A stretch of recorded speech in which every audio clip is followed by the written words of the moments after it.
जीत का स्वाद कितना बढ़िया होता है ये उससे पूछिए जो जीतता है। लेकिन कई बार जीतने के बाद भी वो स्वाद नहीं मिल पाता क्योंकि आपको लगता है कि हम तो जीते लेकिन फिर भी ट्रॉफी हमारे पास नहीं आई। कंफ्यूज मत होइए, मैं बताती हूँ क्योंकि ये डिफरेंट स्ट्रोक्स है ना, कुछ डिफरेंट तरीके से करेंगे। पहले बात करेंगे कि किस तरीके से ऑफकोर्स इंडिया ने बांग्लादेश के ऊपर सेकंड वनडे इंटरनेशनल के ऊपर जीत हासिल करी। फिर बात करेंगे वुमेन्स एशेज की, जहां पर England white ball series Australia के ऊपर डोमिनेट करने के बाद भी एशेज अपने घर नहीं ला पाया। और फिर बात करेंगे जो कि आने वाला है वो है इंडिया और वेस्ट इंडीज का टेस्ट मैच ट्रिनिडाड से मेंस क्रिकेट का 100वां टेस्ट मैच है इन दोनों नेशंस के बीच में। चलिए शुरू करते हैं डिफरेंट स्ट्रोक्स।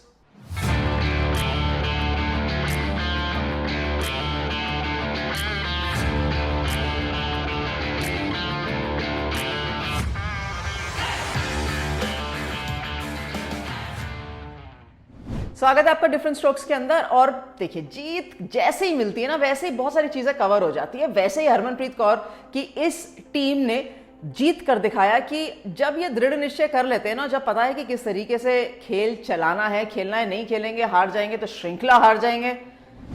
एक मैच हारने के बाद तो जो था, जैसे लोगों ने रिएक्ट किया, मैंने भी रिएक्ट किया, तो वो सेकंड हारने के बाद, श्रृंखला हारने के बाद कैसे करते, तो बहुत अच्छा किया उन्होंने, ऐसे नहीं होने दिया। कम से कम 1-1 की बराबरी पर श्रृंखला है और अभी खेल बाकी है। चलिए पहले शुरू करते हैं कि जब मेघना सिंह को बोला गया कि आप सेकंड वनडे इंटरनेशनल में खेलेंगे, पूजा वस्त्रकर नहीं खेलेंगी और अनुषा बरेडी की जगह वापस हरलीन दियोल टीम के अंदर आती हैं। चलिए अच्छा है, हरलीन दियोल को मौका मिलना चाहिए। उन्होंने डोमेस्टिक क्रिकेट में बहुत रन कर रहे हैं लेकिन वो ट्रांसफॉर्म नहीं हुई है परफॉर्मेंसेस इंटरनेशनल क्रिकेट में।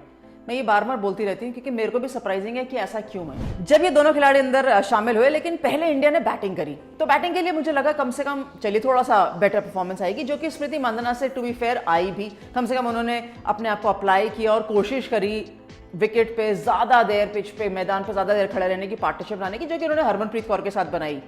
प्रिया पुनिया निराश कर गई। चलिए कोई बात नहीं, कम खेलती है ना इंटरनेशनल क्रिकेट, तो कहीं ना कहीं वो जो दबाव है, जो झेलना चाहिए या मैनेज करना चाहिए, वो नहीं कर पाती हैं। स्मृति मांधाना और हरमनप्रीत कौर की साझेदारी ने कम से कम ये तो बता दिया कि इंडियन टीम यहाँ सीरियस है एक लंबा स्कोर बनाने के लिए। भले ही स्लो खेल रहे थे लेकिन कोई बात नहीं, अप्रोच डिफरेंट थी। कम से कम आउट तो नहीं हो रहे थे और खराब शॉट्स तो नहीं मार रहे थे। इंप्रेसिव था कि जेमिमा रॉड्रिक्स ने जिस तरीके से गेम चलाया, और हम हमेशा बात करते हैं कि क्या वो नंबर 5 खिलाड़ी है, मुझे लगता है कि उनको ऊपर खिलाना चाहिए, यस्तिका भाटिया को ओपन कराना चाहिए और जेमिमा रॉड्रिक्स को नंबर 3 खिलाना चाहिए। क्योंकि अगर वो T20 में नंबर 3 खेलती हैं तो नंबर 5 क्यों खेल रही हैं वनडे सीरीज के अंदर, सवाल है। पर चलिए, उन्होंने जिस तरीके से बैटिंग करी, जिस तरीके से स्पिनर्स को डोमिनेट करना शुरू किया, जब उनके 50 रन हो गए, लेकिन फर्स्ट 50 रन भी ना जो उन्होंने बनाए थे वो बहुत बढ़िया थे। हरमनप्रीत कौर चोटिल हुई फिर भी उन्होंने अपना फोकस नहीं खोया।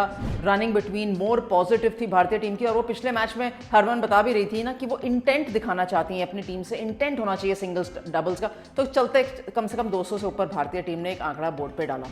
ये आंकड़ा आसान तो नहीं रहने वाला था, लेकिन अगेन यहाँ तारीफ गेंदबाजों की, भाई बहुत बढ़िया गेंदबाजी करती है बांग्लादेश की जो टीम है। उनको बिल्कुल पता, चाहे मरूफा अख्तर हो, चाहे नायदा हो, चाहे जो भी एक्सपीरियंस हो या लेसर एक्सपीरियंस खिलाड़ी हो, वो अपने लाइन विकेट टू विकेट गेंदबाजी करते हैं। सो क्रेडिट जरूर बॉलर्स को देना चाहिए।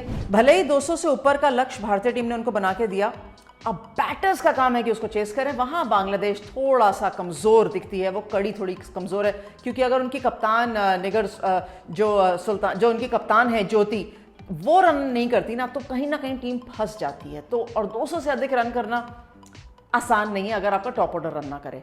सो ओवरऑल भारतीय टीम के लिए वो चैलेंज रहा ही नहीं, बॉलर्स के लिए वो चैलेंज रहा ही नहीं। लेकिन मेघना सिंह की individual performance much better, bench पे बैठने के बाद बहुत समय के बाद खेलने को मिला, मच बेटर परफॉर्मेंस, उनके लिए अच्छी चीज है। अमनजोत कौर को अगेन वन चेंज बॉलिंग दी गई। मेरे लिए ये सरप्राइजिंग है क्योंकि आपके पास अंजलि सरवनी बाहर बैठी हैं, लेकिन फिर भी दीप्ति शर्मा के साथ T20 में भी और वनडे इंटरनेशनल्स में भी ओपन करा रही है भारतीय टीम। क्यों, किस लिए, पता नहीं। तो अंजलि सरवनी बाहर बैठ के सोच रही होंगी कि और उनको क्या करना चाहिए। वैसे वो बहुत बड़ी थिंकर हैं, मुझे कैसे पता है। तो चलिए अंजलि सरवनी से खुद सुन लीजिए कि वो गेम के बारे में क्या सोचती हैं। I think when I was playing for Andhra, that time there was a notification for railways, for SCR, and my dad and my grandfather, both of them took all the certificates and everything. They went to Hyderabad, they submitted there, but I didn't get a call. They were so sad. It was like, you didn't get a call. Then I told my dad, wait, one day they will call me and they will ask me that, do you want to join the railways? He was like, are you sure? It's like, It happens because when there's time, it's Yeah. going to happen. And this happened, then I forgot about it. My dad told, you told me that day, this and this. I was like, oh, I don't remember. And this is after how many years? Maybe roughly? 2-3 years. Wow. ये वैसे मैंने बीच में चलाया इसलिए ताकि मैं आपको बता दूं कि अंजलि सरवनी की बातें आप सुन सकते हैं, क्योंकि वो मैच तो खेल नहीं रही हैं, बाहर ही बैठी हैं, तो वो बाहर बैठ के क्या सोच रही होंगी, कैसे सोच रही होंगी। मैंने जब उनसे बात करी थी, ये हमारा सेकंड सीजन है डिफरेंट स्ट्रोक्स का, जो ऑलरेडी रिलीज हो चुका है, तो आप देख लीजिए, वहां पे आपको पता चल जाएगा। तो वो बाहर बैठ के क्या कर रही होंगी। वैसे मैंने उनका नाम पढ़ा था, टीम के अंदर गई हैं और वो एशियन गेम्स की टीम में भी हैं। अब खेलेंगी या बाहर बैठेंगी ये तो वक्त बताएगा, पर क्यों नहीं खेल रही पता नहीं। जेमिमा रॉड्रिक्स सिर्फ बैटिंग नहीं कर रही, बॉलिंग भी कर रही है, प्लेयर ऑफ द मैच भी उनके नाम रहा। ओवरऑल उनके लिए बहुत अच्छी चीज़ है कि उन्होंने अच्छा परफॉर्म किया। आई एम श्योर कि जो उनको मैच के बाद एक रिकवरी हुई होगी और उसके बाद वो घर जाके अपने होटल रूम में जाके सोचेंगी तो खुश होंगी। और हम चाहते हैं जेमिमा रॉड्रिक्स खुश हो, क्योंकि जब जेमी खुश होती हैं तो वो नाचती हैं, और जब वो नाचती हैं तो वो खुशियाँ बांटती हैं और पूरी इंडियन टीम खुश होती है। हम भी खुश होते हैं, हम तो चाहते ही है ना कि इंडियन टीम जीते, ताकि हम भी डांस कर सकें। चलिए बात करते हैं विमेंस एशेज की। भाई क्या शानदार सीरीज रही है। नैटली सेवर-ब्रंट पिछले वर्ष भी रेचल हेहो फ्लिंट अवार्ड की विजेता थी, women's ODI cricketer of the year थी, और उन्होंने यहाँ बता भी दिया फिर से एक बार कि भूलिए मत, मैं ODI cricketer of the year हूँ। भले ही इंग्लैंड ने व्हाइट बॉल सीरीज जीती हो, लेकिन एशेज जीतने में वापस ऑस्ट्रेलिया से कामयाब नहीं रहे, क्योंकि श्रृंखला बराबरी पे खत्म हुई। बराबरी पे खत्म होना भी एक बहुत बड़ी चीज है, क्योंकि 2013 के बाद पहली बार, मतलब 2013 के बाद इंग्लैंड ऑस्ट्रेलिया के ऊपर एक दिवसीय मैचों के अंदर श्रृंखला में जीत हासिल कर चुकी है, और ये एक बहुत बड़ी उपलब्धि, क्योंकि ऑस्ट्रेलिया तो इतनी डोमिनेंट टीम है ना, हराना बहुत दूर की बात है। हम सोचते ही रह जाते हैं और वो ऑस्ट्रेलिया बारी जो है ना, जो बाजी है वो मार के चला जाता है। यहाँ इंग्लैंड ने दिखाया है कि छोटी छोटी चीज़ें अगर आप सही करते चलेंगे ना, तो ऑस्ट्रेलिया इनविंसिबल नहीं है, हराई जा सकती है।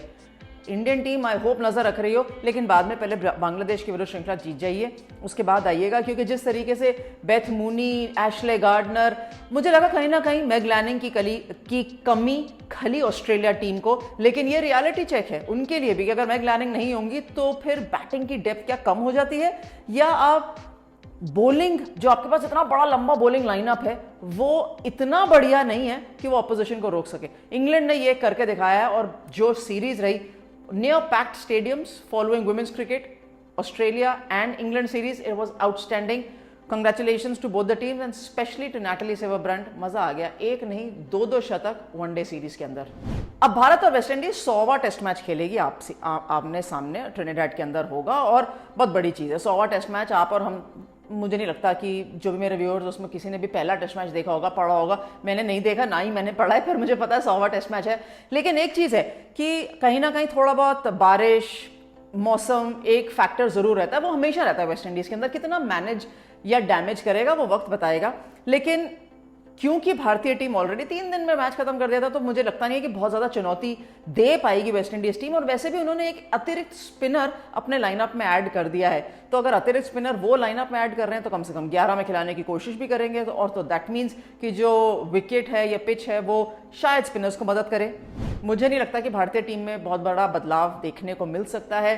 वही जो 2 spinners Jadeja and Ashwin, 3 fast bowlers Siraj और शार्दुल ठाकुर के साथ जयदेव उनाडकट, मुझे लगता है यही फास्ट बॉलर्स खेलेंगे। और बैटिंग लाइनअप पूरा टेस्ट हुआ ही नहीं, याद करिए ईशान किशन को तो बाहर से इशारा कर दिया था रोहित शर्मा ने कि जल्दी 1 रन आप बना लो, नहीं तो मैं वापस बुला लूंगा।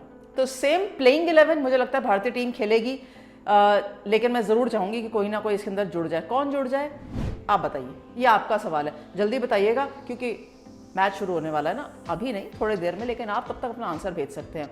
लाइक कमेंट शेयर करेंगे, और जी हाँ, डिफरेंट स्ट्रोक्स का सेकंड सीजन जो ऑलरेडी रिलीज हो चुका है वो देखना मत भूलिएगा। एक और नया एपिसोड आने से पहले, जो कि फ्राइडे को आता है, उससे पहले पुराने एपिसोड्स देख लीजिए, और जरूर बताइएगा कौन और खेल सकता है 11 में टेस्ट मैच में।